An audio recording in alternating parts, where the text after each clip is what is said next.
Hello, my name is Samuel George London and welcome to Comics for the Apocalypse.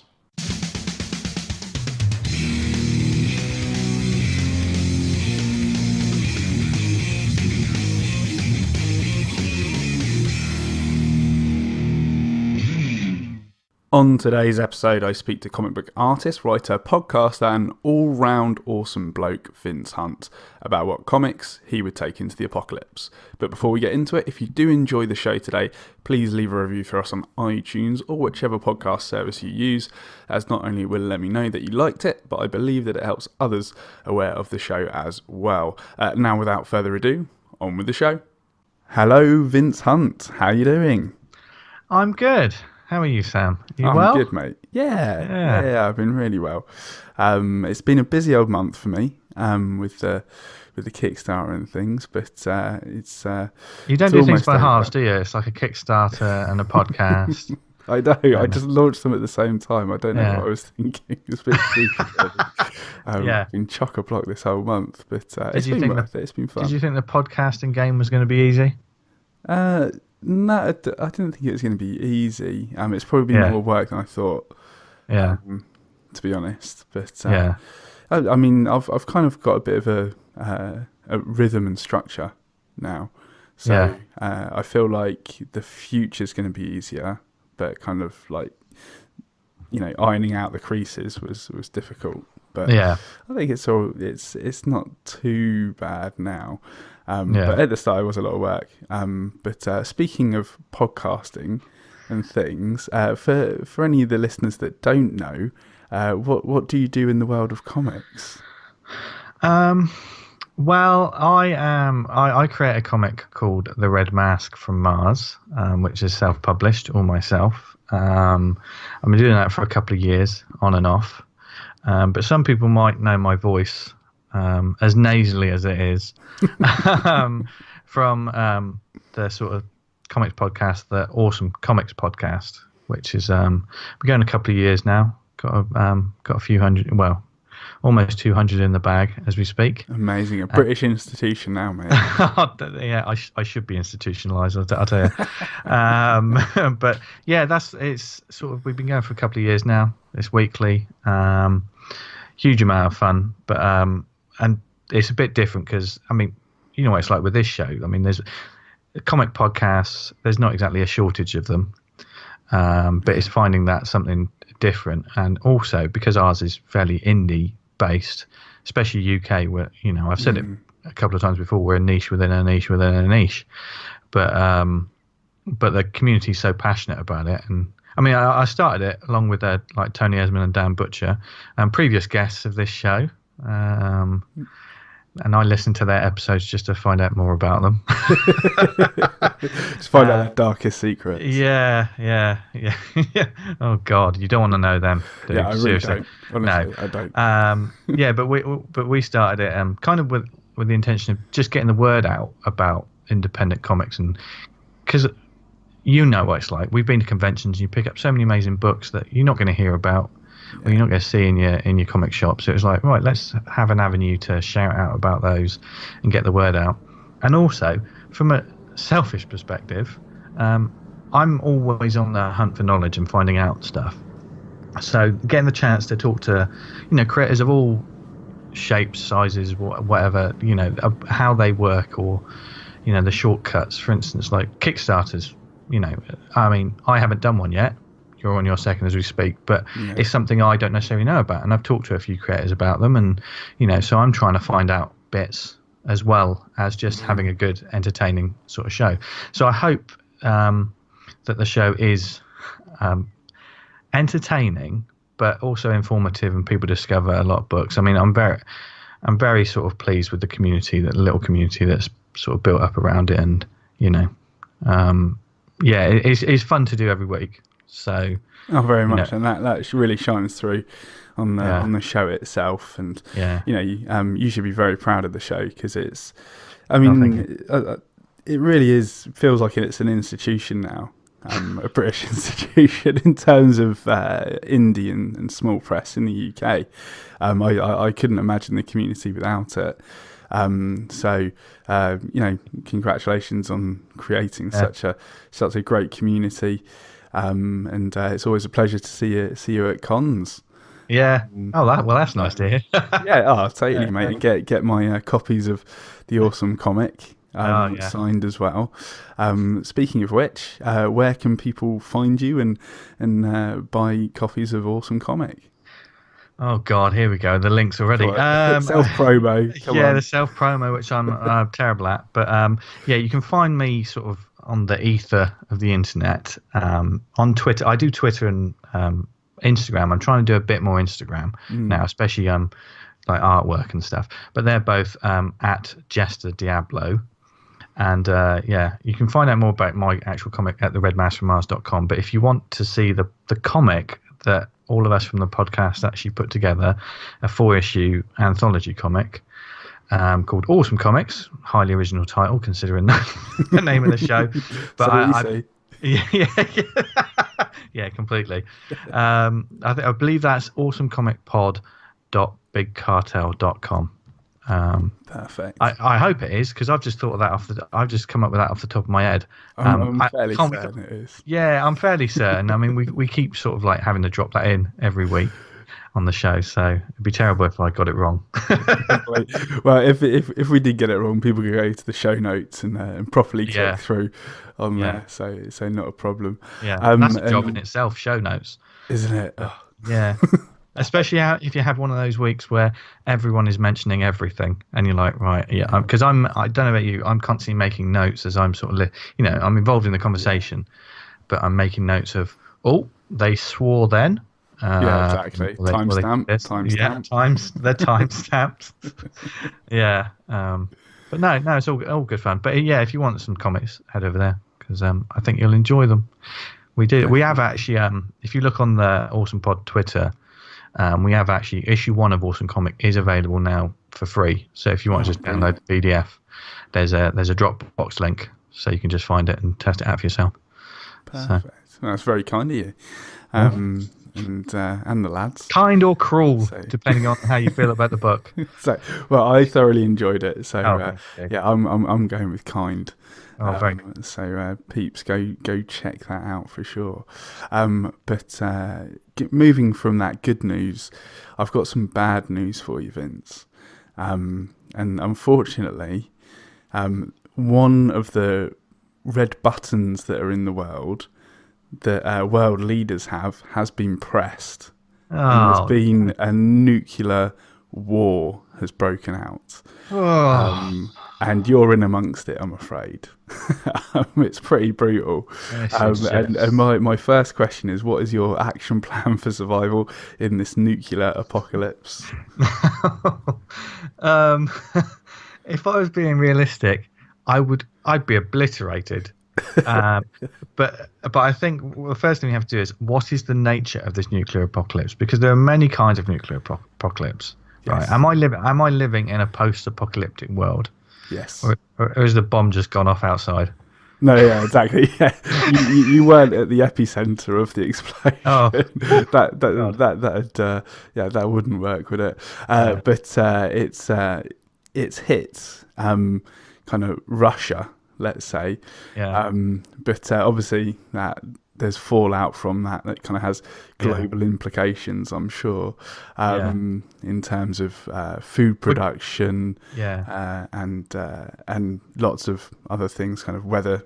We're kind of living in a fallout world, like the video games, isn't it? Really, it's exactly. Yeah, mutants and snazzy clothing.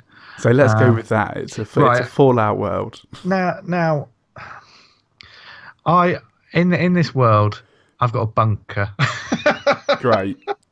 I don't have a bunker in real life. I just want to say what I'm about to say now. I'm not storing cans of food for months and months and months. I reckon this is a cover-up, and you actually do. And you don't want people knocking on your door when it does happen.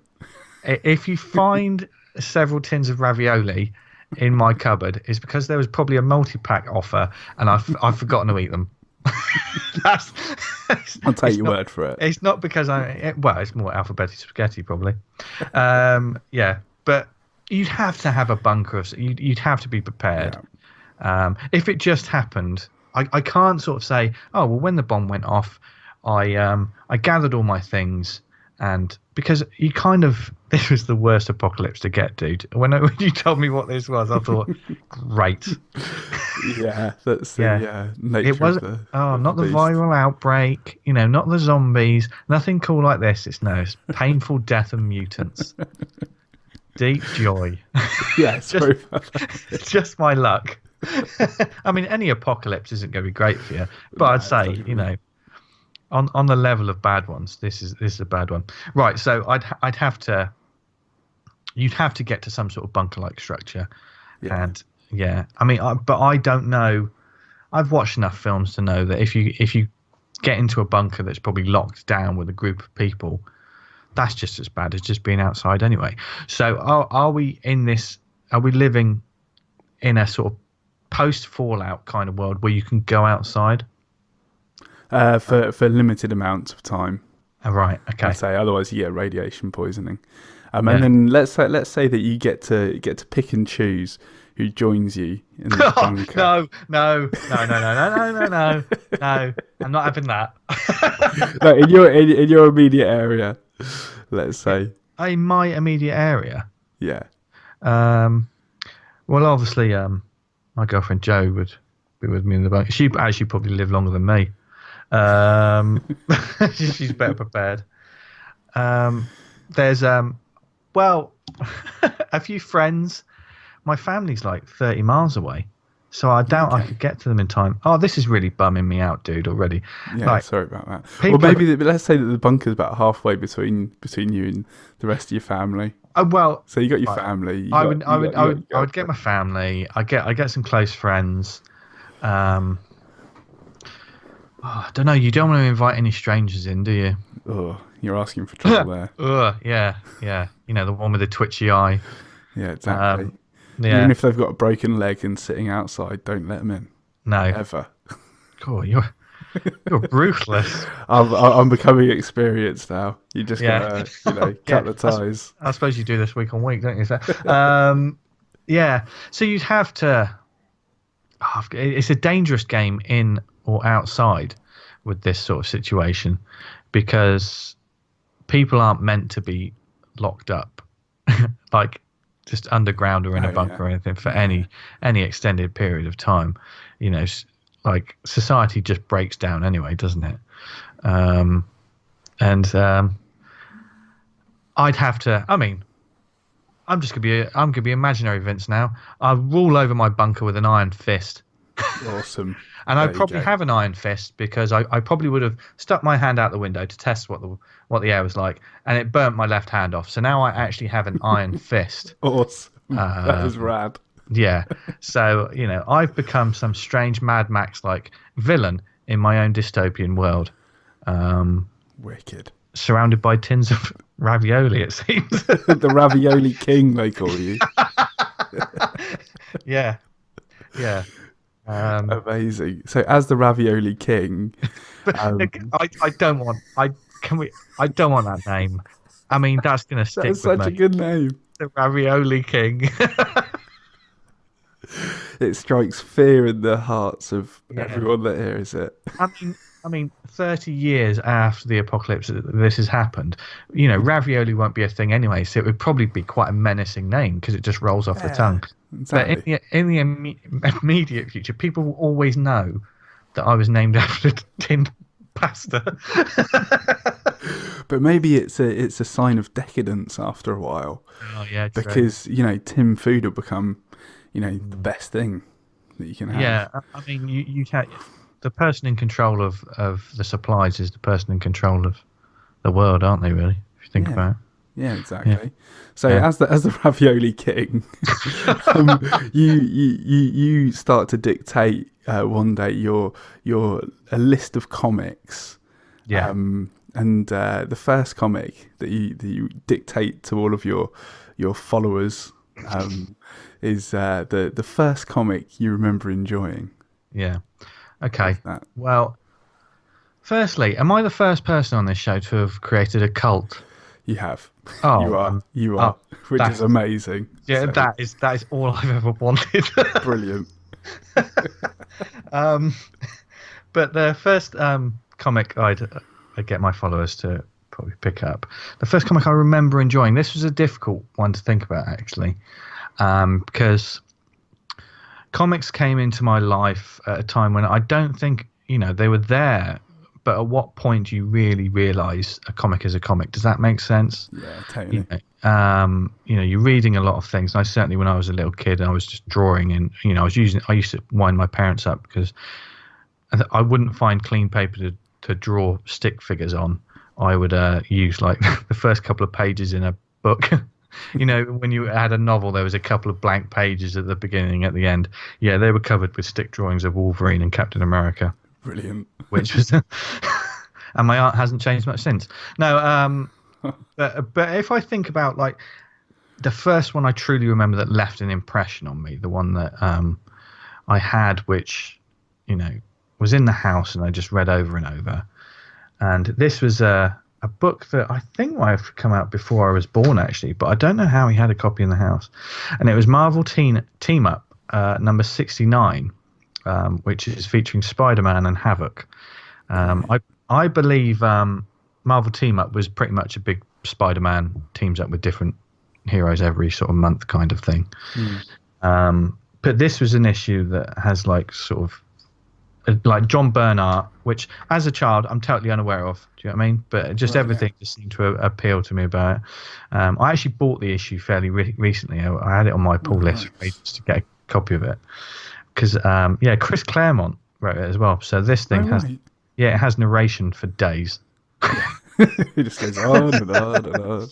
Yeah, but looking at the issue I've got now, I mean, the one I had when I was a little kid, I remember it was just read, tatty. It was read to death. You read all those wonderful sort of the adverts and stuff for the stamps and different sort of adverts for like skateboards and things you'd find in the comic. But the art itself just really captured me. And I knew Spider-Man. I was aware of Spider-Man at this time, but Havoc, obviously now as we speak, I think most of us know who Havoc is really. Yeah. But this was at the time when Havoc had that sort of all over black bodysuit with the strange three sort of, how would you describe it? That headgear. It's got like three sort of metal bands sort of wrapped around his head, kind of like a doctor's light thing. Yeah, but kind of expanded. Yeah, and it was cool because his powers obviously had like the sort of ring style energy blasts, and because he had a black costume, that you get some great visuals with that. And it's basically if you look at the cover, it's like between the Pharaoh and the Force. So the two of them, Havoc and this Pharaoh character are fighting each other, and Spider-Man stuck in the middle. Classic sort of cover. If I look at it now, like the bad guy, the villain in the issue, I mean, it's the sort of villain that I'm not too fond of now. Do you know what I mean? There's a lot of things that I maybe wouldn't. If I read it now, would I be interested in it? But at the time, it just captured my imagination, and I absolutely loved it. It's one of the earliest Marvel comics that I remember. Because where I lived, I wasn't close to like a big comic book store. I don't think I actually went into a comic book shop until I was, I don't know, about 12. Because I I grew up in sort of like a small town, Dorset, like kind of nowhere. You know what I mean, and comic book. In the 90s, you started to get comic books in the newsagents. Oh, what happy times they were! The 90s boom. But before then, there wasn't anything like that. But and I had the Secret Wars sticker album, and which I absolutely adored, and that was what got me into a lot of the characters just from looking at them. I think it was that visual connection which Marvel had. Marvel grabbed my eyeballs straight away. I mean, they were the ones that were like, this is the aesthetic I like, even though I didn't know what that word meant at that time. Yeah. It's just bright and colourful, and it's just full of action. Looking at the pages now, I can appreciate it in a whole new way. And just it's almost like an evergreen comic book for me. Do you know what I mean? I think everyone's first comic is that, isn't it? Really? Oh, definitely, yeah. Yeah, and I know one of my choices that are later on in the list is another sort of evergreen title, despite the simplicity of its writing or anything like that. But yeah, Spider-Man and Havoc it's also like almost, I think it's the middle part of a story, or is it? I think it's part 1 of 2, and I think Thor turns up in the next part. Brilliant. And I never had that next part. Oh no. Yeah, so I never continued this story when I was a kid. I just read this story. So all I ever knew that, like, you know, that there was this Pharaoh character who turns into like this huge bad guy at the end. What's he called? I think he's a monolith or something like that. What was he called? The Living Monolith. There's a lot of there's probably a lot of like Marvel encyclopedia folk out there probably going, oh yes, that character, I remember him from I bet there are. Yeah. But yeah, for me it was just cool visuals, you know. There was a bad guy who I think he siphoned off the power of Havoc. That's why he was fighting Havoc. Nice. And Spider-Man was fighting him, and then hits the bad guy, who flies backwards, and sort of Spider-Man accidentally activates this power sort of tube thing that was siphoning off Havoc's power, that made the bad guy a huge villain then. So and it even ends like, next Spidey joins forces with Thor as he learns whom gods destroy. Oh, what a way to finish your comic book. Epic. So that's a good cliffhanger, isn't it? Yeah, it was just it's just great fun. You know, it's just, I mean, the cover was, you know, classic sort of Marvel, sort of really colourful. I think Spider-Man was probably, even though he's not necessarily my favourite character now, I think he was the first one I became attached to, because just the visuals of him. You know, I think that's why I'm always a sucker for that original Spider-Man costume. Yeah. Do you ever have that? I don't think. It's almost it's a perfect costume, the Spider-Man one. Yeah, I mean it's probably well, I mean there's so many iconic, not so many, but a handful of iconic costumes, but Spider-Man's in that handful. Yeah, so. and the sort of the size of the eyes on the mask can change with different artists, and I'm okay with that. You know, some people draw the eyes being animate, and some of them it's just a flat mask. That's fine, but for me, that just the classic sort of red band, you know, sort of waistband type stuff. You know, the original design, it's just perfect for me. So yeah, but I was, you know, I didn't read any other Spider. You know, this was the only sort of Spider-Man comic I could get my hands on, and it was a team-up one. So I wasn't aware of the Green Goblin or any of that. Like when I was a kid, it was just in certain sort of. I would grab whatever comics I could, you know. Whereas it is easier for me to get a lot of like the weekly sort of comics on the newsstands. The Marvel ones were the ones that I always wanted to try and get. So yeah, Marvel Team Up number 6. Now, if I had to sort of narrow it down, I think there probably is another comic book that that I'm aware of, or I read, or some collection or something when I was a little kid. But this is the one. This is the earliest one that I remember being. Yeah, I read that to death. I don't know how to this day. Yeah, and I've great. Now the copy I got now is probably gonna get read to death. Nice. Yeah, but so you're gonna have to get two. Yeah, I mean, the price of this one, I got this one at a Comic Mart, and obviously because it's John Byrne art, it's a little bit more expensive than just your casual 50p issue or something like that. But it's worth it. It's worth it. I loved it, and I probably need to get the next part, don't I, so I can find out what happens in the rest of this. Yeah, exactly. Because how long has this cliffhanger been hanging about? Oh God, probably 30 plus years. Exactly.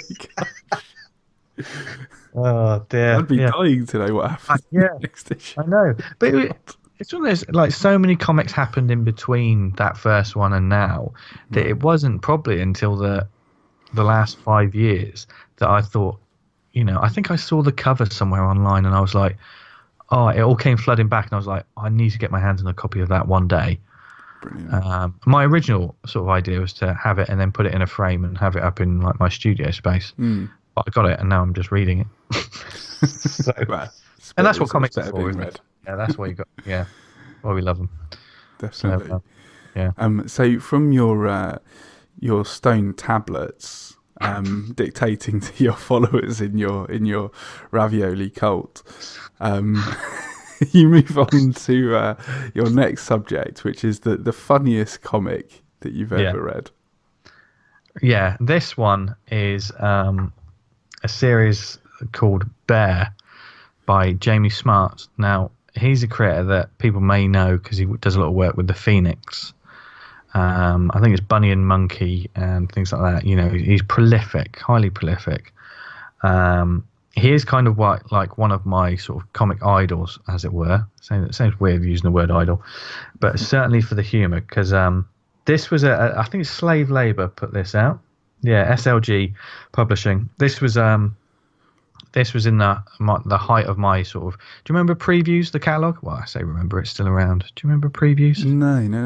It was sort of like comic books would use sort of previews to. Okay. I think it's Diamond. Diamond Publishing would put out a catalogue essentially that comic book shops could then pick out from this catalogue. Yeah. What they would order in and stuff, and you'd always find out what's happening in comics like 3 months ahead of what was going to happen. And they were always cool to pick out. But then I saw this one called Bear that I asked a comic book shop to order, and I got a couple of issues of it, and it's black and white. You know, Jamie's an English creator as well. And it was just side-splittingly funny. I mean, it's dark and it's twisted. It's basically about a little a stuffed teddy bear that this guy lives with, and some of the strips are just like one page. Some of them are longer. But you know, houses blow up, people are beaten up. There's weird things happening all over the shop. Jamie absolutely fills all of the pages with as much sort of as he can. I took a look. Yeah, at them briefly, and they're jam packed. Absolutely jam packed, sure. And with his inks as well. Yeah, it is immensely fun. I mean, like there's pages where, because he hand letters everything as well. You know, there's almost like no breathing space, because like every single millimeter of the page is like humor and jokes, and even to the point of like he'll draw a little person in the background just sort of saying like one line. And that would just have me in stitches. And the comic itself, you know, and Bear lives with a character who's a cat called Lushkin. And I know Lushkin's actually moved on to the Phoenix and has become a bit of a cult in his own right. So he's become an all ages comic, Lushkin, which he wasn't in Bear. Yeah, not in Bear. No, it's not all ages. No, he wasn't. But Bear also contains probably my favorite one-page comic of all time. Amazing. I did ask Jamie if he had the original art for it, and unfortunately he gave it to one of his friends years ago. And it's just a page called Molasses, or Molasses, but I read it Molasses. And basically it tells us this: someone comes to this guy's door selling flags. She looks at his face, and he's got all this black spots all over his face, and she's a bit freaked out, and he's like, it's moles, and she's like, oh right, okay, never mind, and she walks away, and he walks back into his house, and there's a little mole on a table with a pot of blackberry jam about to flick it at him, and the guy's just like, please don't. And the last panel of the page is just the mole just flicking jam into this guy's face, and it's just the greatest thing ever. It's one of those pages I was like, oh, I so wish I owned that. I wish I created it. And it's kind of the humor in Bear definitely influenced me with some of the stuff I've done, like the comedy timing, which I think is hugely important. It's also can be quite difficult to do in comics. Yeah, definitely. And certainly when I did my first sort of little mini comic strip, Stalkerville, there was very, you know, that sort of dark humor was definitely influenced by things like Bear. And I've got two collections of them, which is Immortal and Demons, which, as you can tell, a book about a stuffed teddy bear, you're going to give them names like that, aren't you? But I don't know how easy it is to get hold of them now, so I'm quite pleased that I've got them. But they were brilliant comics, and you know, he's moved on to do other things. I know there was like stuffed toys of Bear, and sort of became a thing unto itself. But yeah, Jamie Smart, that, you know, when you read a comic and you're instantly a fan of that creator, just immediate. Yeah. And Bear was that. Feel a connection straight away. Yeah. So that was that, and hopefully my loyal followers will laugh at. They'll laugh at it, or they'll be forced to walk outside. Right. And probably get eaten by the giant lizard insects that are roaming the landscape. Amazing. That's what a good dictator does. Yeah. So the next proclaimment from your comic tablets is the saddest or most upsetting comic that you've ever read. Yeah. This is a tricky one. All of these were quite tricky to pick things for, actually. Yeah, they are. But for me, rather than one particular issue, I went for a couple of issues, which were the culmination of I think it was a 60-issue arc, and this was the final few issues of The Boys by Garth Ennis and Derek Robertson. And when people think saddest or most upsetting, probably The Boys isn't the first thing that comes to mind, because it has this reputation, for over the top, rude, crude, violent, all these things that I think stereotype some of Garth Ennis's, more comedic work. But underneath it all, I think one of the brilliant things about Garth Ennis is he adds real heart and character underneath it all. There were arcs of The Boys that were completely over the top, like, just these superheroes being horribly, it was, they were like sexual deviants. Everyone was just not a nice person in this world. But there was some arcs that I thought, right, okay, that one's not for me. But I knew in like about 4 or 5 issues there'd be a new one, and I'd be back on board again with. But the final few issues, I kind of don't want to spoil it. I don't want to spoil it for anyone, but it is. Have you read the end of The Boys? Have you? I haven't. No. No. Well, I won't spoil it for you. But because I guess after like 50 odd issues of being with these main characters, you've gotten to know and you've gotten to love, or you're just big fans of. The way he ends the comic is both. You can't think of another way. If I think about it now, there's not another way that it could have ended.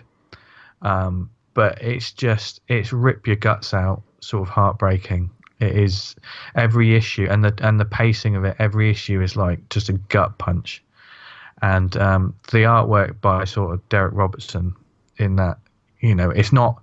There's nothing overly graphic about, characters die. Some characters die, and but it's in the things that you don't see, or it's in the way I put.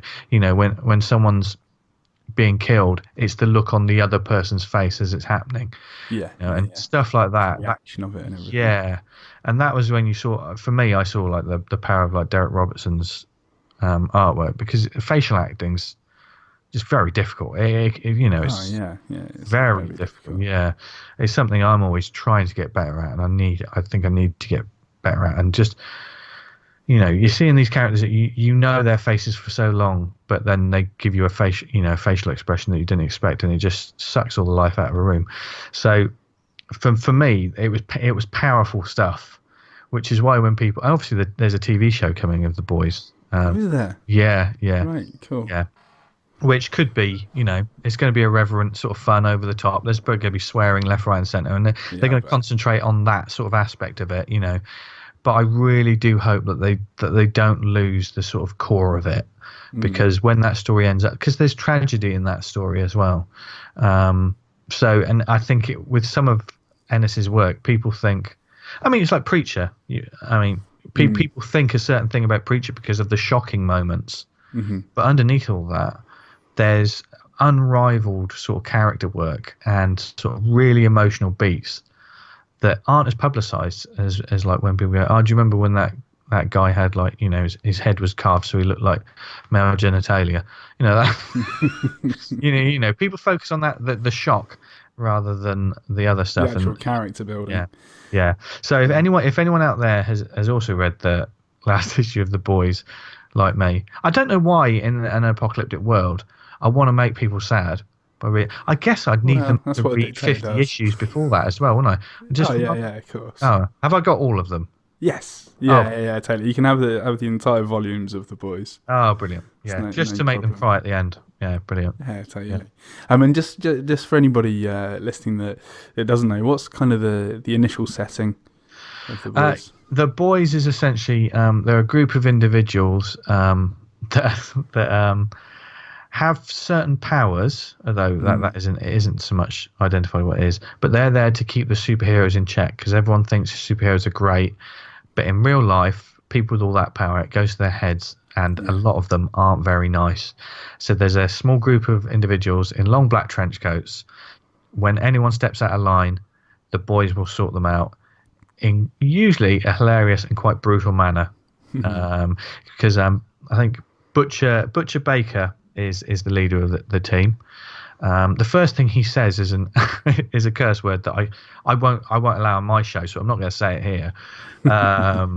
But he's one of those sort of mythic characters that when I know when he's in a warehouse surrounded by loads of bad guys and they think and one of the team goes, "Oh, I feel really sorry for them." And someone says, "You feel sorry for them? Why do you feel sorry for them?" He's in there and he's totally outnumbered. And now I feel sorry for them because they're stuck in there with him. And then you see what Butcher Baker does in that sort of issue, and you just think, "Oh, he's a badass," So so that's the boys. And if you're interested in watching a series, I'd definitely read the books first. The first couple of trades are top stuff, really good. Yeah. Fantastic. There you go. And moving on to the next topic, you announce the scariest or most horrifying comic that you've ever read. Now, why I'd want to haunt people as well, I don't know why. Scary. I mean, fear is control, Vince. Oh, fear that's true. Is control. That's true. Yeah, and I'm ruling by fear. I must remember that. To truly scare someone in a comic, I think is one of the hardest things to do. It's rarely happened to me. Most of the time, I enjoy horror comics, but they go for a lot of the shock, or because it's comics, they go over the top gore or things like that, which is all good. But rarely have I been truly sort of creeped out by a book. Funnily enough, since the podcast, I've been introduced to so much new stuff, so I have discovered stuff that has creeped me out. But the one that always sticks in my mind, which I've got as part of a collection, which is Gyo by Junji Ito, which I know a lot of people know this book and certainly know this creator. But I believe this story that I'm about to talk about is also available online for free somewhere, I think. But it is the Enigma of Amigara Fault. Right. Did you get a chance to check this one out? I did. It's interesting. It's weird, isn't it? Yeah. That's probably the best word for it. Yes, and basically it's a short story, so we're not talking a long thing here, but it's about this mountain that has these strange human-shaped holes in the wall that seemingly they're so deep you can't see what's in it. And I don't want to spoil the ending of this, but certainly the visuals at the very end are creepy as hell, properly creepy as hell. It was one of those things that as soon as I saw it, I was immediately a fan of Junji Ito. I know he's done some pretty weird, graphic, and properly sort of gross out horror, which is great. I mean, Gyo itself is amazing, but he's also done a comic about living with his cat, which is like an all ages comic. Yeah, but but yeah, and I think it was when I think I put a shout out and sort of said, "Oh, has anyone found a comic that scares them?" And so many people said this one.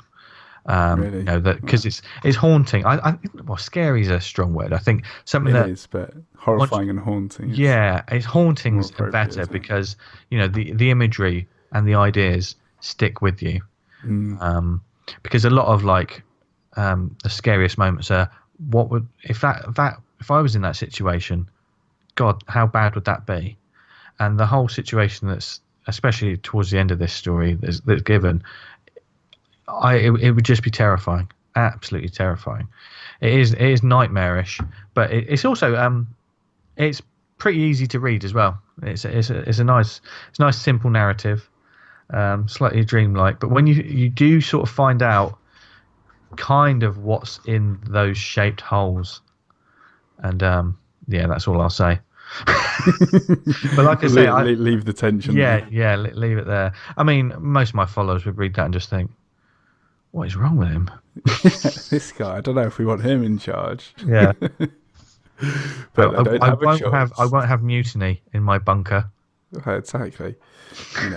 And by changing things up a little bit, you're going to get them back on board with a bit more of a positive subject. And the next comic that you announce is the most meaningful comic to you.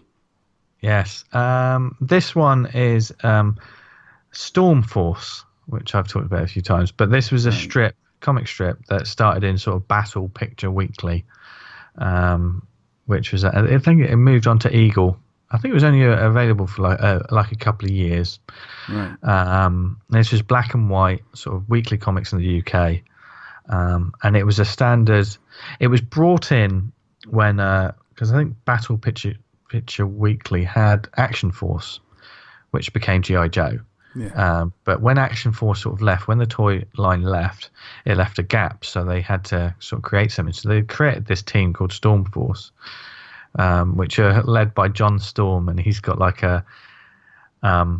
he lost his arm in a battle, and now he's got like a cybernetic arm that has like he's got like different arms that he uses, like a flamethrower attachment. He's got a machine gun attachment.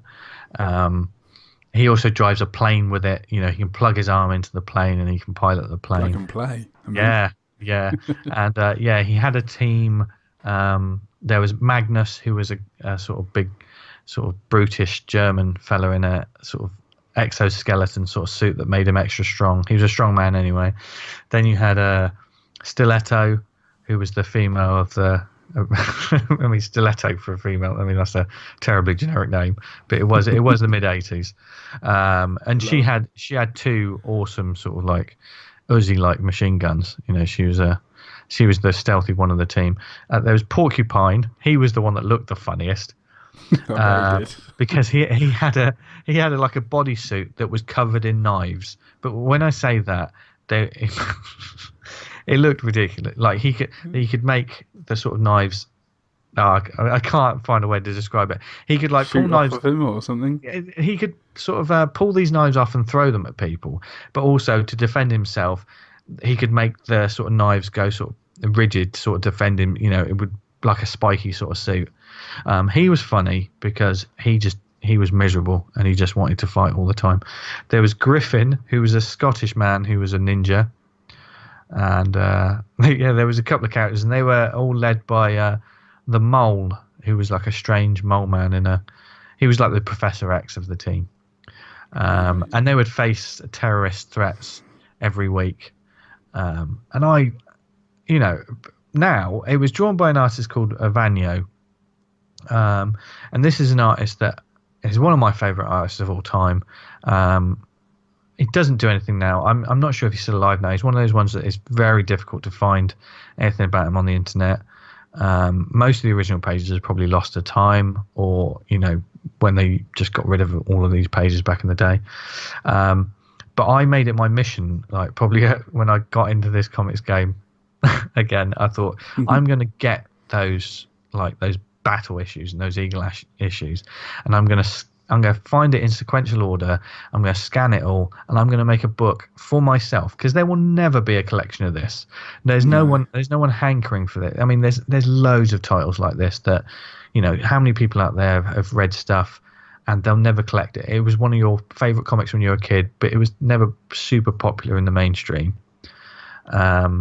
So there will never be a collection of it. So I'm making my own collection, awesome. but by doing it, and I'm getting these old issues, which is proving great fun. You know, the eBay search and like, you know, going to comic marts and stuff like this. And I never had this before. I'm not like an obsessive collector. I'm not trying to find the complete run of Spider-Man or something like that. But I found that when I wanted to do this, I suddenly became that kind of mentality. I need to know, sure. Because it's weekly as well. It's not numbers. I have to know which week I have. You know, I've got 7th of August and I've got 21st of August, but I'm missing the 14th.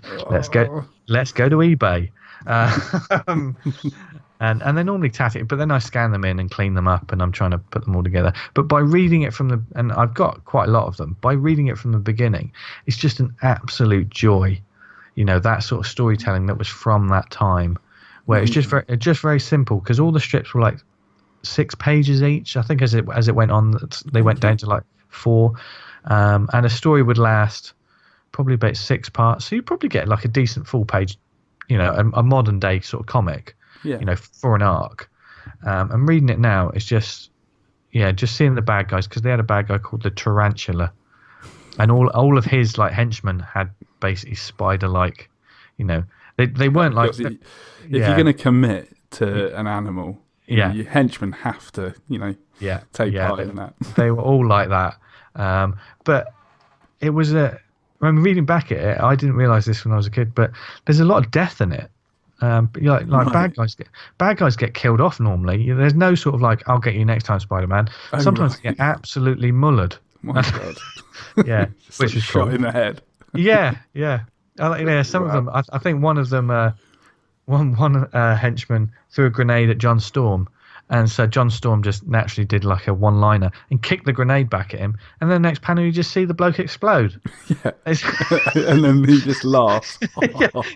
Yeah, it's like one-liner. Now you're dead. God, you just killed a guy. You had a wife and 2 kids. Yeah. God, what's wrong with you? Yeah, there needs to be a book about those guys. All the people you don't hear about. Yeah, but yes, the Storm Force is definitely, in a strange kind of way, it's come back around to become the comic that I love the most, if that makes sense, in a weird kind of way. And it's certainly one that I've joked about this before, but I am kind of serious. If the license ever became available or anything, I'd step into. I would make that comic now. Amazing. I would totally just. I mean, I don't know who I'm making it for. I don't know who I'm making it for. But I would. Yeah, it's fun. Yeah, and that's what you got to do, isn't it? Really. Yeah, definitely. But Storm Force was. I hope there's a lot of people out there going, God, I remember that. That was great. I'm sure there will be. There will be. Yeah. And do you think that kind of had a real effect on kind of your likes in comics? I think so. Yeah, I think so. Certainly the artwork, for me, that definitely. Vanyo does some great stuff with like panel breaks and really plays with the page. Looking at it now, it's absolutely stunning. But it was just that I used to love a lot of sort of team sort of books as well. And thinking about it now, I guess part of it sort of stemmed from that. I think I've always been more of a sort of team, or at least a little motley crew of characters. I mean, in the Red Mask from Mars, I know there's a title character, but it's a team book. It is completely a team book. Yeah. So I think it has, and I think it will continue to do so as I read and reread, the strips that I've got, and I will always go back to it. That's the evergreen title. That's the other evergreen title that I'll be like, brilliant. If I want to read some of that, I know I'll read it with a massive smile on my face. As kitschy or like as dated as some of the dialogue or maybe, or the setups, I just love it. Just absolutely love it. I don't mind that at all. There's a charm, isn't there? It's appropriate to that story, type of story, it's a joy and joy to read those type of stories. It's the kind of story that, like, when the bad guy's lying down on the ground in the end, and they were like, oh well, I guess he never did the plan he was going to, but then again, he didn't know Stormforce was here to save the day, and that's how the story ends. And you imagine like the whole Thundercats, happening. Thunder. Yeah. So I love it. Brilliant. And so the next comic that you announce is the most underrated comic of all time. of all time. That wasn't on That wasn't on the question, by the way. That wasn't on the question. But I just said most underrated comic for you. Yeah. Okay, for me, the most underrated is one that came out in the mid-90s. It was kind of a similar sort of time as when I picked up Bear, actually.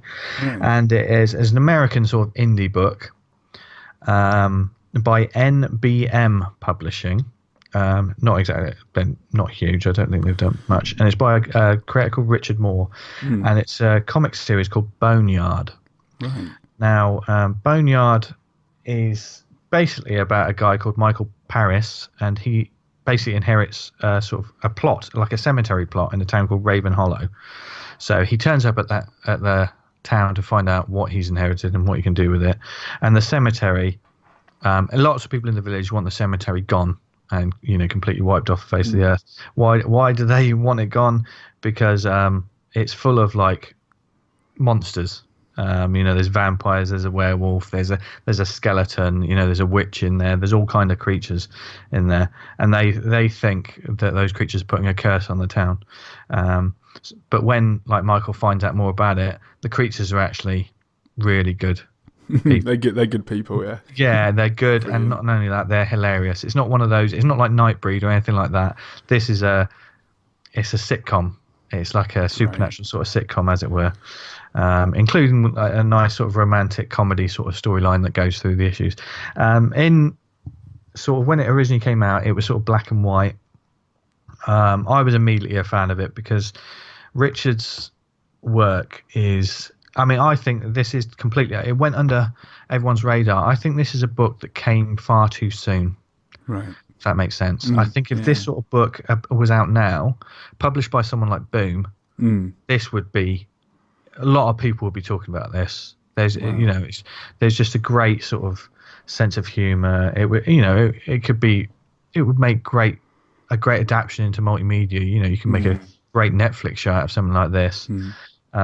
There was a lot of sort of imagination on show, and a lot of it was dialogue comedy, which I quite like. You've got these crazy over the top monsters. Like there's two characters. There's Ralph, who's a werewolf, who you never see in human form. He's just like this. He looks about 7 foot tall and about 6 foot wide. He's like a American football player because it has a cartoony sort of style.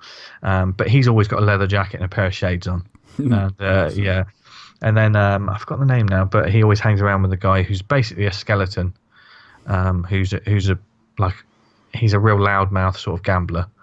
And there's lots of characters like that. It's like a motley crew of like different colourful characters, and he really fleshed them out in their own way. You can tell you sort of create this lineup, and as it goes on, they develop a little bit more. You find a bit more to love, and there wasn't a single character that you didn't like. There was for instance, there was just a background character essentially that was just an undertaker who rarely said anything, but he would always just go around with a corpse. And when I say corpse, it wasn't a living corpse. He would just carry a corpse around with him, but it was funny. Do you know what I mean? And there was a real heart in it. There is overarching sort of the storylines in there. There's like evil demons that want to get hold of the cemetery for themselves for other reasons, and etc. And I definitely I got the trades, the black and white trades. I think I got the first 4, but then they decided to reprint them in color. So I've pretty much triple dipped on this book. I got issues. I got the issues when they were coming out, and then I got the trades like quite a few years later. Cause, probably an Amazon job. And then when I realised they were in full color, they went on the wish list. And then when I had some time and a little bit of extra cash, I got I think I've got one more volume left to get, because at the time he made it, and this is indie comics like early 2000s or something like that. He made it to issue 42. That's good going, isn't it? Yeah, that is very. I mean, that's very good going, full stop. But it ended quite suddenly. It ended too soon for me. It was a little bit rushed at the end but I think that's partly because I just wanted it to go on. But I remember in the last issue he wrote like a good couple of pages, sort of saying, I'm making this myself. There's not. He's not like gangbuster sales or whatever. No. You have to think about the bottom line, and so he was doing other things. I think he's known for. I mean, he draws an attractive female. He's been known for like drawing some like sort of TNA type stuff. Even though he has a cartoony style, he can draw the human body, male or female, very, very well. And I think some of his other, he's done other work that was more in that sort of ballpark, the more mature ballpark, if that makes sense. Yeah, sure. This book doesn't really have that. It has a few moments of like, oh yes, he can he can draw the human figure. But most of the time, it's not an all ages comic. Yeah, it kind it kind of in is. Moments, but it is fair. I mean, it's PG-13 without a doubt through the whole thing. But there are moments that are for the parents and not just the kids, shall we say? And but I mean, I love Boneyard. I mean, one of the great things about this list, when I put it down on the list, I was like, I really need to read that again. That's awesome. And I think it is a book that no one knows about, especially in the UK, like here in the UK. I certainly heard of it. No one knows about it, and it's not. You won't find it digitally. I don't think. I'd like to. I don't know what Richard Moore's doing now. Actually, he's very good, very very good. But and I think he's influenced my art style as well. Oh right, yeah. Yeah, this is the sort of book that's cool. It's the sort of book that I wish I could do one day. Yeah, because early 2000s, when you were reading this, where were you in terms of creating comics? I was nowhere. Right. Yeah, you hadn't started anything. This was at the point because I came to comics pretty late. Right. I say in terms of creating. When I was reading this, I was at college. Right. But then and you were drawing. I was drawing, but I wasn't really I wasn't drawing any sort of comics as such. Like when I was like in my late teens and stuff, I worked with my friend Dan on like a couple of like comics that we made, but for ourselves, and they're all drawn on A4. I mean, I've still got the original pages, and we look at them now, and we're like, oh my god, which will never see the light of day, by the way, people, never. I want to see them. No, oh god, no. And that was about a character that is near and dear to our hearts that we may redesign one day, but you never know. But that's like 20 years ago. But then, like, I was reading comics and still drawing a little bit. But then I moved, got a full-time job as a designer. And, I didn't know how to start. And certainly I didn't have any money to get anything printed or anything like that. So, and I made the mistake, and I still do sometimes. No idea was good enough. I was looking for the perfect idea. Does that make sense? Yeah. If I wanted to do my first comic and I wanted to blow everyone away, so it had to be just right. It had to be, this sort of story or whatever. So I would start ideas, make notes, and then lose interest, or this wasn't right or that wasn't right. And I did this for years and years. And then I got back when I did Stalkerville. That was all done like with vector illustrations. That wasn't hand drawn, but that was purely because I just wanted to do something. I started reading web comics and did that. But the Red Mask himself, he came about because no idea was good enough, and then I was just doodling an alien space vampire on a post-it note. Brilliant. And I thought he's quite cool, and then I drew this little character sort of fighting the space vampire, and what that character looked like is what the Red Mask from Mars is. He came out Amazing. fully formed. And he has not changed. The costume, everything. It was just that was him. And it's a great character. Oh, thank you, thank you very much. I think it's really cool. Yeah, and then I was like, okay, let's make a comic of this. But rather than tell anyone about it, rather than say I'm working on this great thing, just make it yourself and tell them afterwards. When it's done, do it for yourself, and then when it's finished, show people. And that's what I did. And so when I went to people and sort of said, "Oh, I finished a comic," and then when you've finished, it doesn't matter if it's 4 pages or 20 pages. This was a 20-page origin issue, and I had done it all. So when I'd shown people, they were like, "Wow, you did all this," and it just gave me the confidence to just keep going with it. Then I foolishly decided, right, let's do a 5-issue miniseries. I know I am. Yeah, I am hugely enjoying it, and I'm drawing issue 4 now as we speak. But it's been learnings because that's quite an undertaking. It is. To do a 5-issue miniseries and all the things that's happened in between. I don't know, like a podcast and stuff like that. Exactly. And then anthologies and whatnot. Yeah. So I didn't. Procrastination is the killer of many an idea and many a career, probably.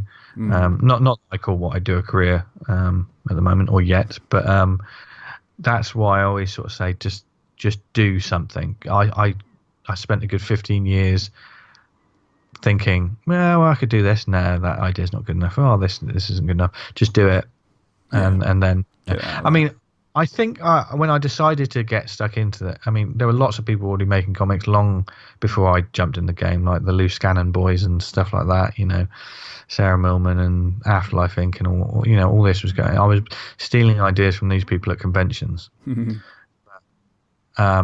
wasn't until I got stuck in that I then learned so much. Do you know what I mean? From the first convention you appear at, the world just explodes. Yeah, it really does. Yeah, and I'm still learning now, every day. Oh yeah, I don't think that ever stops. Yeah. And it's these things I learn that will make me the leader that I am in this apocalyptic world. Absolutely. Speaking of which, we're coming to the crescendo of your proclaimments, and this proclaimers with me. Bloody hell! Yeah, brilliant. They're playing in the at the back. How far did they have to walk? I think it was about 499 miles. I think it was. And you announce for you what the best comic of all time is. Right. I don't know. This is probably the most difficult question, and because you actually put of all time actually on the question, I thought, how can someone answer this question? So I picked one objectively. This is one that I don't. It's not like my favorite comic. It's not, but I think for what it is and what it is meant to the comics world and what came after it, and what it started, for me, Fantastic Four #1 from 1961, this Stan Lee and Jack Kirby, and others, is the best comic of all time, purely because of what it signaled and what it gave birth to. You can say as a fact, the world we live in right now would not be the same world without that comic, because without that comic, it would not have it wouldn't have steamrolled into other characters. We wouldn't have this MCU universe, the Marvel movies, TV shows, or whatever, which came from the comics. People read the comics, for God's sake. Yes. Original material, please read it. I absolutely love all of the movies, but come on, then go in a comic book shop and buy the comics. That's where the real stuff is. But Fantastic Four, and if you read it now, and I've read it probably many times over the years, whether it be in reprints or just showing up digitally or wherever. I mean, the story hasn't necessarily dated well. It's not Jack Kirby's strongest art. I mean, you look at some Jack Kirby stuff that he did sort of later, and just mind-numbingly good. But what they were doing in those days was amazing anyway. The amount of work that they had to put out. Oh gosh. Yeah, and I know. For instance, Captain America was created before the Fantastic Four, and he came in, blah blah blah. But I think for this signaled a sea change in what certainly superhero comics became, and which changed comics. It was a tidal wave that completely changed comics, and the superhero comics are the ones that I loved. They're the ones I started off loving. You know what I mean? I like all comics now, all kinds of comics, but I don't think I could do a superhero comic myself, actually. But I mean, some would say the Red Mask is, but I don't think he is. It's much in the same way. I don't think Hellboy is a superhero comic. Do you know what I mean? It's the same sort of thing. Not per se. Yeah, but I would have thought, by saying Fantastic Four #1, how can you argue with that? Because not at all. Because it changed everything. It changed everything. Really Yeah. I mean, without them, I mean, for the Fantastic Four, I think it was because I've watched multiple documentaries that are out there on kind of the history of comics, and Fantastic Four. It was really the first time that you kind of have a team that's a family. Yeah. First and foremost, and they argued. Yeah. As well. So, there were superheroes that were arguing with each other, and just like a normal family does. It wasn't. It wasn't. It wasn't perfect, all so. smiles and rainbows. Yeah. There's like even the good guys have problems. Yeah, I think was probably and that was like some of the issues, certainly with a lot of the earlier Superman stuff. Yeah. For me, it was everything was too perfect. Oh yeah. It was just clean cut, and he's always going to win, and just uber powerful. Yeah. Yeah. Just dug themselves into a hole there. Yeah.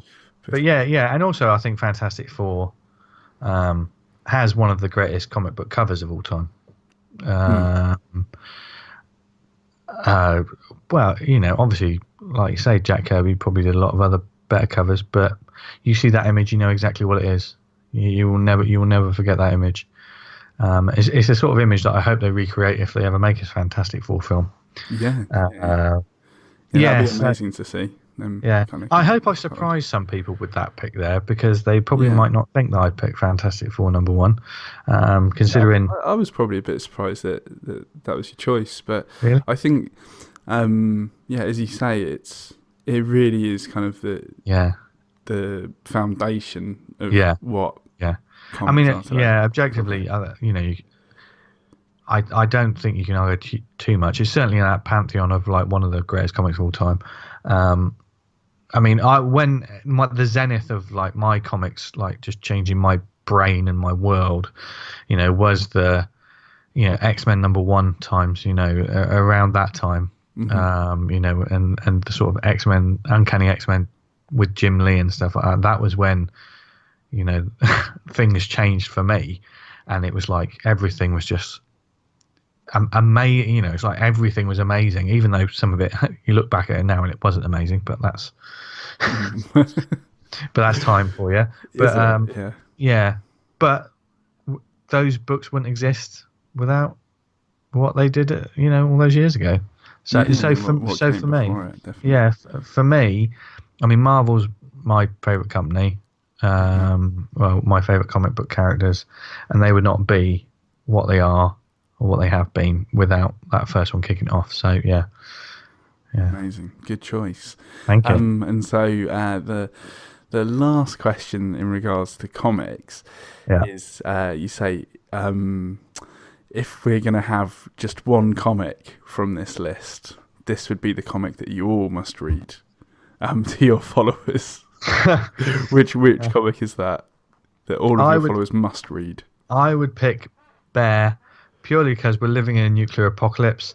I am an absolute monster of a human being leading them, and I think they just need a bit of levity. They just need to laugh sometimes. I'm going to be working them hard. They're going to have to wait on me hand and foot, and and when I want something from the outside world, I want them to enjoy surviving the burned sands and mutant beasts.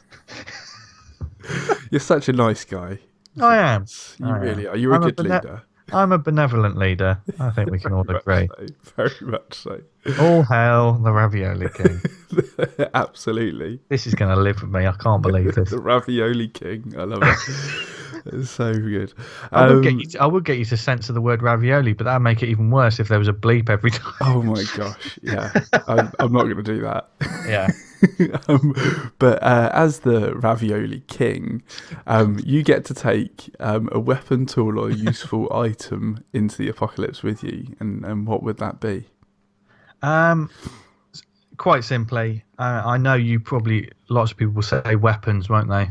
Normally when it comes to this, they think of it like blunt force trauma weapon or maybe a shotgun. No, I'm going to go for a water purifier, because in the apocalypse, there's probably no element that is more valuable than clean water. And I think he who controls the water controls the world. Bingo. That and ravioli.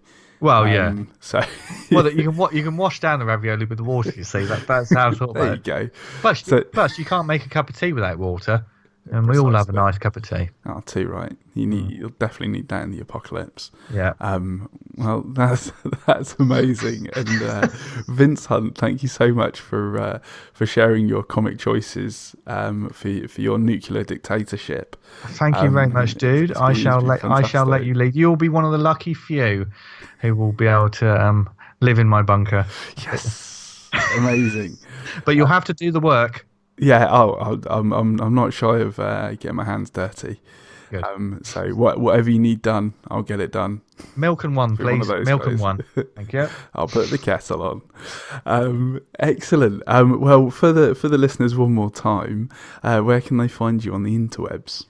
Yeah, you can find me on Twitter and Instagram at Jester Diablo, where I normally announce all kinds of things. And and the Awesome Comics Pod is at the Awesome Pod on Twitter as well. So if you want to follow us there and find out what we do there, as well as we're on iTunes and Spotify and all that jazz, as well as on Podbean. Exactly. So you can just search in those podcast services, and the Awesome Podcast, Awesome Comics Podcast, will come up for sure. And do you have any other kind of projects coming up this year apart from Red Mask? Obviously, the Red Mask issue 4 is out later this year. Just announced today. I'm working. I announced online that one of my first writing projects with an artist is going to be out later this year. Amazing. Which is a book with Gareth Slightholme, which is called Cold Water Cove. Ooh. Which is it's as I keep saying, it's about estrangement, family bonds, Lovecraftian survival horror, and a giant monster. So so that'll be out later this year. I'm hugely excited about that one. And that's where the Ravioli King's going to be featured, right? Yeah. Oh, of course. Wait, he's going to be featured in everything I do from now on. I'm just imagining his crown kind of crimped like ravioli, like on the edges. Oh yeah, only fresh pasta, my friend. Only fresh. Right. Too right. Keep fresh. Yes, but other than that, I've got a few other projects. So many projects coming later this year. So so stay tuned to my Twitter because I haven't announced too much yet, but I will do, and I'm hugely excited about them. So yeah, it's gonna be a busy old year. Straight up, yeah. But it's gonna be an exciting year. I think there's lots going on in the world of indie comics. Yeah. The Awesome Comics Podcast is a great place to learn about all of that. So thanks. Definitely go subscribe to that too. Thank you. Thank you very much. All right. And thank you for sharing your comic choices today. Yeah, it's been fun. And for your time, Vince. It's been a real pleasure, mate. Thank you, dude. Been awesome, although somewhat enlightening to find out the sort of person I'll be in the apocalypse. Absolutely, very enlightening. I'm making notes as we speak. Thanks again, Vince, and I look forward to seeing you soon, mate. Brilliant. Cheers, mate. Bye. Thanks again to Vince for being on Comics for the Apocalypse. It was absolutely awesome. See what I did there? However, if you did enjoy the show today, please leave a review for us on iTunes or whichever podcast service you use, as not only will it let me know that you liked it, but I believe that it makes others aware of the show as well. And if you'd like to check out Vince's work or follow him on social media, those links are in the show notes, along with all of our own links to the various areas of the internet. And finally, as long as the apocalypse doesn't come to pass in the next week, I'll see you next Monday. Bye for now.